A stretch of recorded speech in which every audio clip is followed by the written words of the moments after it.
Hello everyone and welcome to this CUBE conversation. Today we're going to dig into the challenges of defending distributed denial of service, or DDoS attacks.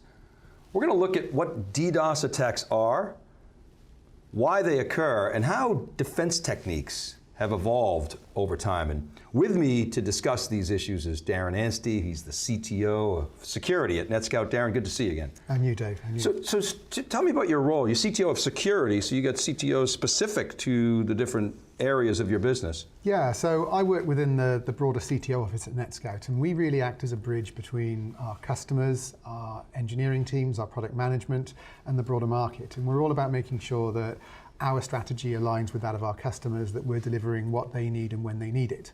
And we're really about thought leadership. So looking at the unique technologies and capabilities that NETSCOUT has and how we can pull those things together to deliver new value propositions, new capabilities that can move our customers' businesses forward, and obviously taking us with them now. Great, so let's get into it. I mean, it's, everybody hears of DDoS attacks, but specifically, what are they? Why do they occur? I mean, what's the motivation behind the bad guys hitting us? So a distributed denial of service attack is simply when an attacker is looking to consume some or all of the resources that are assigned to a network, service, or application, so that a genuine user can't get through, so that you can't get to that website, so that your network is full of traffic, so that firewall is no longer forwarding packets. That's fundamentally what a DDoS attack is all about. In terms of the motivations behind them, they are many and varied. There's a wide range of motivations behind the DDoS activity that we see going on out there today. Everything from cybercrime, where people are holding people to ransom, so I will take your website down unless you pay me, X Bitcoin, from ideological disputes through to nation-state attacks. And then of course you get the, things like students in higher educational establishments targeting online coursework submission and testing systems because they simply don't want to do the work fundamentally. Mm-hmm. The issue you have around the motivations today is that it's so easy for anyone to get access to fairly sophisticated attack capabilities that anyone can launch an attack for pretty much any reason, and that means that pretty much anyone can be targeted. Okay, so you got to be ready. So are there different types of attacks? I guess so, right? It used to be denial of service, now distributed denial of service, but what are the different types of attacks? So the three main categories of distributed denial of service attack are what we call volumetric attacks, state exhaustion attacks, and application layer attacks. And you can kind of think of them around the different aspects of our infrastructure or the infrastructure of an organization that gets targeted. So volumetric attacks are all about saturating internet connectivity, filling up the pipe, as it were. State exhaustion attacks are all about exhausting the state tables in specific pieces of infrastructure. So if you think about load balancers and firewalls, they maintain state on the traffic that they're forwarding. If you can fill those tables up, they stop doing their job and you can't get through them. And then you have the application layer attacks, which, as their name would suggest, is simply an attacker targeting a service at the application layer. So, for example, flooding a website with requests for a download, something like that, so that a genuine user can't get through. And presumably some of those attacks for the infiltrators, some of them are probably easier, have a lower bar than others, is that right? Or are they pretty much all sort of the same level of sophistication? In terms of the attacks themselves, there's big differences in the sophistication of the attack. In terms of launching the attack, it's really easy now. So a lot of the attack tools that are out there today are fully weaponized. So you click a button, it launches multiple attack vectors at a target. Some of them will even rotate those attack vectors to make it harder for you to deal with the attack. And then you have the DDoS for hire services that will do all of this for you as effectively a managed service. So there's a whole economy around this stuff. It's a common challenge in security, very low barriers to entry. How have these attacks changed over time? So DDoS is nothing new. It's been around for over 20 years, and it has changed significantly over that time period, as you would expect with anything in technology. If you go back 20 years, a DDoS attack of a couple of gigabits per second would be considered very, very large. Last year, we obviously saw DDoS attacks break the terabit barrier, so that's an awful lot of traffic. If we look in a more focused way at what's changed over the last 18 months, I think there's a couple of things that are worth highlighting. Firstly, we've seen the numbers of what we would consider to be mid-size attacks really grow very quickly over the last 12 months.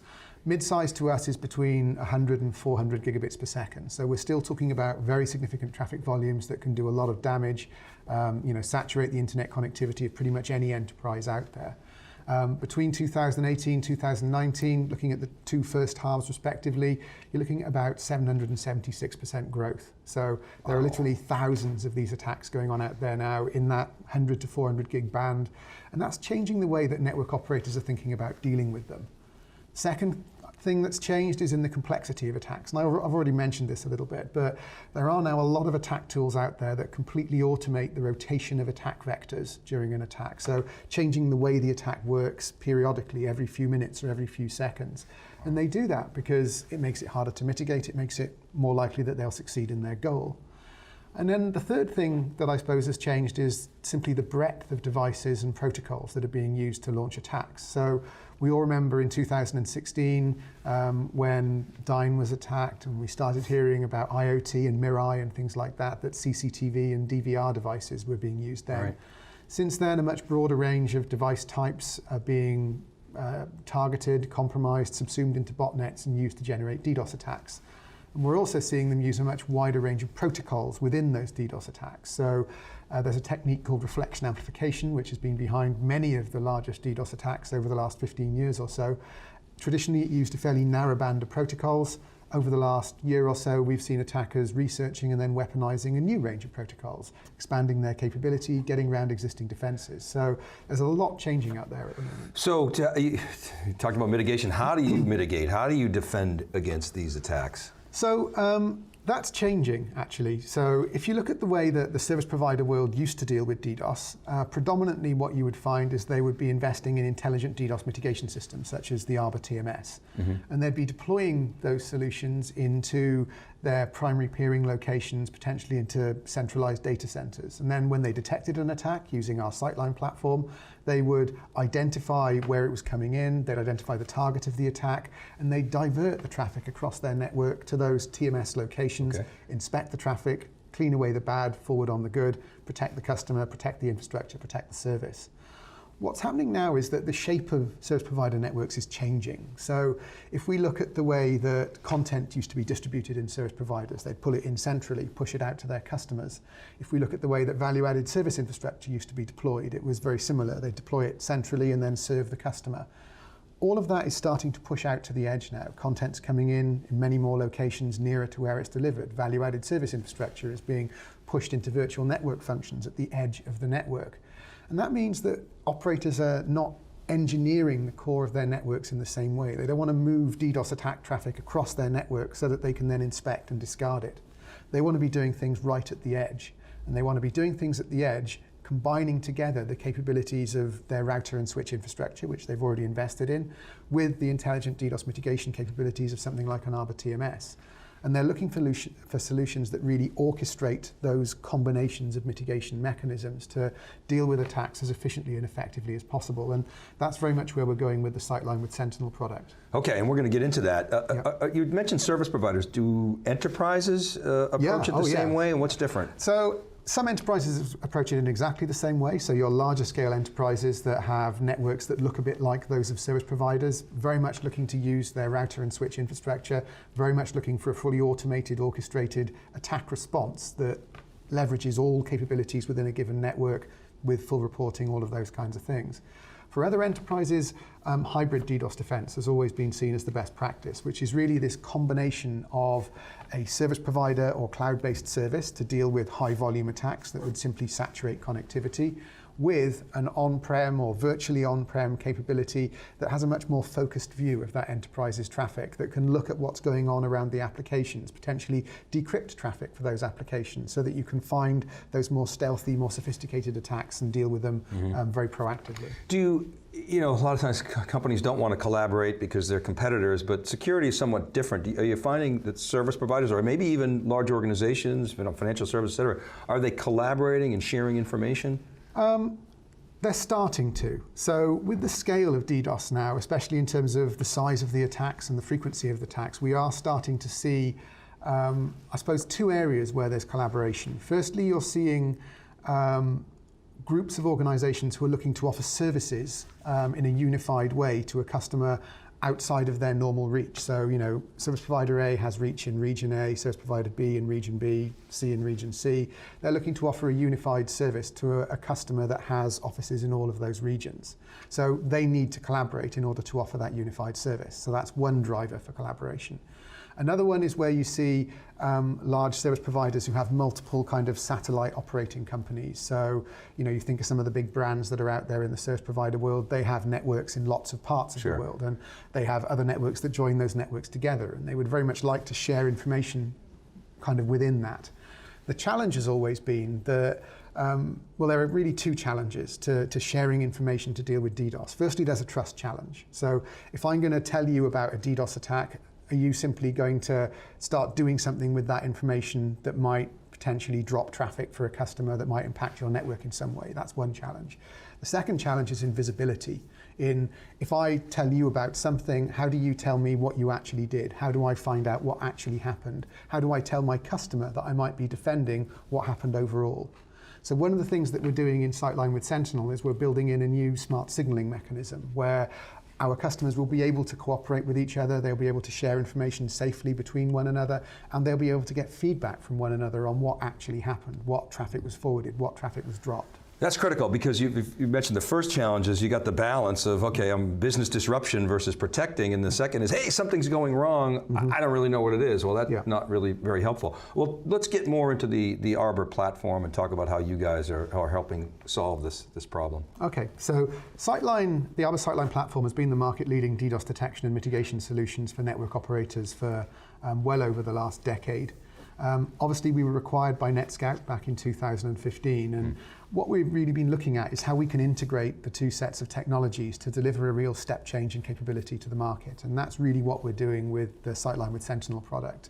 Sightline with Sentinel integrates NETSCOUT and Arbor technology. So Arbor has traditionally provided our customers, our Sightline customers, with visibility of what's happening across their networks at layer 3 and 4, so very much a network focus. NETSCOUT has smart data technology. Smart data technology is effectively about acquiring packet data in pretty much any environment, whether we're talking physical, virtual, container, public or private cloud, and turning those packets into metadata, into what we call smart data. What we're doing in Sightline with Sentinel is combining packet and flow data together. So you can think of it as kind of like colorizing a black and white photo. So if you think about the picture we used to have in Sightline as being black and white, we add this smart data, suddenly we've colorized it. When you look at that picture, you can see more, you can engage with it more, you understand more about what was going on. We're moving our visibility from the network layer up to the service layer. And that will allow our customers to optimize the way that they deliver content across their networks. It will allow them to understand what kinds of services their customers are accessing across their network so that they can optimize their value-added service portfolios, drive additional revenue. They'll be able to detect a broader range of threats, things like botnet monitoring, that kind of thing. And they'll also be able to report on distributed denial of service attacks in a very different way. If you look at the way in which much of the reporting that happens out there today is designed, it's very much network layer, how many bits are forwarded, how many packets are dropped. When you're trying to explain to an end customer the value of the service that you offer, that's a bit kind of vague. What they want to know is, how did my service perform? How is my service protected? And by bringing in that service layer visibility, we can do that. And that whole smarter visibility angle will drive a new intelligent automation engine, which will really look at any attack and then provide a fully automated orchestrated attack response using all of the capabilities within a given network, even outside a given network, using the smarter signaling mechanism, whilst delivering a full suite of reporting on what's going on, so that you're relying on the solution to deal with the attack for you to some degree, but you're also being told exactly what's happening, why it's happening, and where it's happening. And your secret sauce is the way in which you handle the metadata, what you call smart data, is that right? Our secret sauce really is I think it's in a couple of different areas. So with Sightline with Sentinel, the smart data is really a key one. I think the other key one is our experience in the DDoS space. So we understand how our customers are looking to use their router and switch infrastructure. We understand the nature of the attacks that are going on out there. We have a unique set of visibility into the attack landscape through the NETSCOUT Atlas platform. when you combine all of those things together, we can look at a given network and we can understand for this attack at this second, this is the best way of dealing with that attack using these different mechanisms. If the attack changes, we'll alter our strategy. And building that intelligent automation needs that smarter visibility. So all of those different bits of our secret sauce really come together in Sightline with Sentinel. So is that really your differentiator from your key competitors, that you've got the experience, you've got obviously the tech, anything else you'd add to that? I think the other thing that we've got is the people. So we've got a lot of research kind of capability in the DDoS space. So we are delivering a lot of intelligence into our products as well now. It's not just about what you detect locally anymore. When we look at the way that the attack landscape is changing, I mentioned that attackers are researching and weaponizing new protocols. We're learning about that as it happens by looking at our honeypots, by looking at our sinkholes, by looking at our Atlas data, and we're pushing that information down into Sightline with Sentinel as well, so that our customers are best prepared to deal with what's facing them. When you talk to customers, can you kind of summarize for our audience the key sort of business challenges? You talked about some of the technical, and there may be some others that you can mention, but I'm trying to get to that business impact. Yeah, so on the business side of it, there's a few different things. So a lot of it comes down to operational cost and complexity, and also obviously the cost of deploying infrastructure. So, and both of those things are changing because of the way that networks are changing and business models are changing. On the operational side, everyone is looking for their solutions to be more intelligent and more automated, but they don't want them simply to be a black box. If it's a black box, it either works or it doesn't, and if it doesn't, you've got big problems, especially if you've got service level agreements and things tied to services. So intelligent automation to reduce operational overhead is key, and we're very focused on that. Second thing is around deployment of capability into networks. So I mentioned that the traditional DDoS mitigation kind of strategy was to deploy intelligent DDoS mitigation capability into key peering locations and centralized data centers. As we push things out towards the edge, our customers are looking for those capabilities to be deployed more flexibly. They're looking for them to be deployed on common off-the-shelf hardware. They're looking for different kinds of software licensing models, which again is something that we've already addressed to kind of allow our customers to move in that direction. And then the third thing I think is really half opportunity and half business challenge. And that's that when you look at service providers today, they're very, very focused on how they can generate additional revenue. So they're looking very much at how they can take a service that maybe they've offered in the past to their top 100 customers and offer it to their top 1,000 or 5,000 customers. Part of that is intelligent automation, part of that is getting the visibility, but part of that, again, is partnering with an organization like NETSCOUT that can really help them to do that. And so it's kind of part challenge, part opportunity there, but that's again something we're very focused on. I want to come back and double down on the point about automation. It seems to me the unique thing, one of the unique things about security is this huge skills gap, and people complain about that all the time. And a lot of infrastructure businesses, automation means that you can take people and put them on, different tasks, more strategic, and I'm sure that's true also at security, but because of that skills gap, automation is the only way to solve these problems, right? I mean, you can't just keep throwing people at the problem because you don't have the skilled people, and you can't take that brute force approach. Does that make sense to you? It's scale and speed when it comes to distributed denial of service. So given that attack vectors are changing very rapidly now because the tools support that, you've got two choices as an operator. You either have somebody focused on watching what the attack is doing and changing your mitigation strategy dynamically, or you invest in a solution that has more intelligent analytics, better visibility of what's going on, and that's Sightline with Sentinel fundamentally. The other key thing is the scale aspect, which is if you're looking to drive value-added services to a broader addressable market, you can't really do that by simply hiring more and more people because the services don't cost in. So that's where the intelligent automation comes in. It's about scaling the capability that operators already have, and most of them have a lot of very clever, very good people in the security space.